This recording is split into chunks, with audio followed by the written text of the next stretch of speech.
Happy Homebrew Saturday, everybody! Because sometimes I can't get my act together midweek and I still want to do an update. It is 420 for those of you that are celebrating that kind of thing. Yeah, so let's do an update. Last Saturday I bottled my Cirta IPA and my Simcoe Red IPA, and then that afternoon I went to my friend Mike's house and I brewed another beer. I brewed a porter, and what I did for it is I took my recipe for my double imperial oatmeal milk stout, and I took the flavor grains of that and I brewed a beer that is less than 5% alcohol with the same flavor grain ratio as that big beer.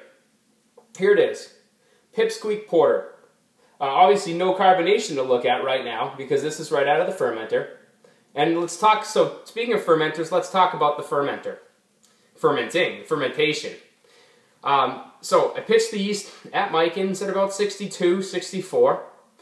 Transported it back to my house, no problems. I wedged it in between a seat, very safe. I was very glad I didn't spill it.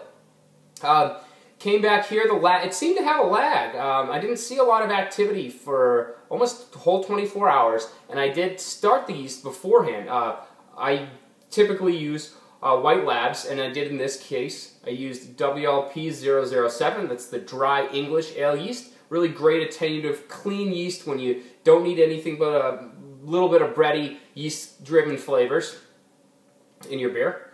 And good attenuation. I found that I've gotten anything between 70 and 86%, but that's what happens when you use a lot of adjuncts in your beer. You get great attenuation because it all ferments out.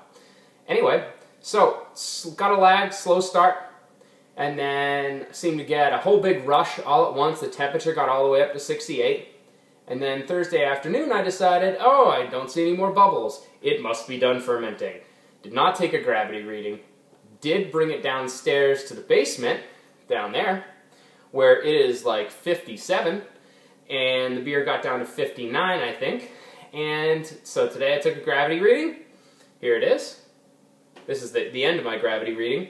I take a gravity reading and pour it in this and tasting glass and then put it in the freezer right there because I like to taste the beer. I think it's really important. So, taste of the beer tastes great, but unfortunately my attenuation is nowhere near what I want it to be. I like it to be 0.015, and right now it's 0.020, and that is just too high for this beer, especially when as the lower it gets, the more I'd like to add lactose to it. I haven't yet. I always add lactose at bottling with the bottle carboning sugar, and I don't worry about it because lactose just, I don't find that it ferments out, or I have not had a problem. So, So today took the gravity reading. Oh my gosh, it's too low. So what did I do? I roused the trub gently, and I brought it back upstairs, and it'll stay up here for another week. I was really hoping to bottle today or tomorrow. And let me grab it in my cabinet. I am going to cold brew. So my fermenter's not full. It's at about 4 gallons. What I'm going to do is cold brew some coffee. I think I'm going to cold brew it. We'll see. But either way, it's the Starbucks Sumatra. I really like this coffee. It's really low in acidity, and to me, that's what makes this one special, and that's why I'm going to use it, because I don't want to add a ton of acidity. I'd like to add some more coffee flavor. I'd like to add the caffeine, because I think that's cool, especially in a lower gravity summer beer. It's cool to have a little caffeine in there, maybe a little zip or something. And because I haven't done it before, and I really like to experiment. But it's going to be some time because I really don't want it to be, I want to add the extra gallon of water and the coffee and the priming sugar, ideally, all at the same time. So perhaps I boil the water for 5 or 10 minutes, add the priming, or cut the heat, add the priming sugar, wait until it gets to be about 200, then immediately add the coffee, maybe 10 ounces, that's what I was thinking. I'm really open to suggestions as far as how much coffee. I know I'm going to coarse grind it, But then maybe take the coffee out about 140, 120, something like that, or after 10 minutes. I'm not exactly sure. I haven't quite nailed that down yet, but I will let you know, because it's something that there don't seem to be rules to. People have their own ideas, like 6 points. 6 points diesel was cold brewed, or at least that's what they hint when they talk about that beer.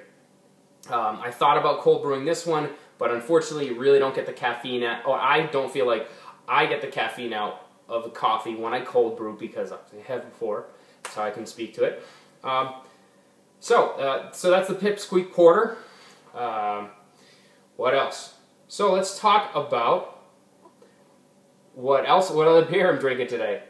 This. That looks pretty standard. Tastes a little different though. So I happen to own a bunch of these Harpoon Celtic ales. Not a big fan of them. Don't think they're very drinkable. In a bottle. On tap, the stuff's great. Very crisp, dry, goes right down. This stuff, caramel, toffee, sweetness, just slows me down. It's just too heavy. I don't like it. So what I've done is, first, I cut it in half. Cut it in half with this, because Miller 64 is great if you don't want to drink a water, so you want to drink a beer, but you'd rather drink a water. You know what I mean? You want something really, really light. This is great, super light. It's like next to water. So I cut it with that. Still was not good enough. Still was not dry enough for my taste. So then I added a little bit of Absolute Citron, because I felt like this beer needed something to brighten it. And it did. It did brighten it up a bit. But it still wasn't dry enough. So then I went and I found some tonic water, the good New England stuff, the Polar. And I put about 1 ounce of that in. I'm sorry, I didn't describe this one. 1/4 ounce of this one, the Absolute Citron, to a 1 ounce of the Polar tonic water, and it made for a much better beer. And of course I had to do that twice, once for each beer, because I mixed them together and came out with 2 beers. But it's come out much better.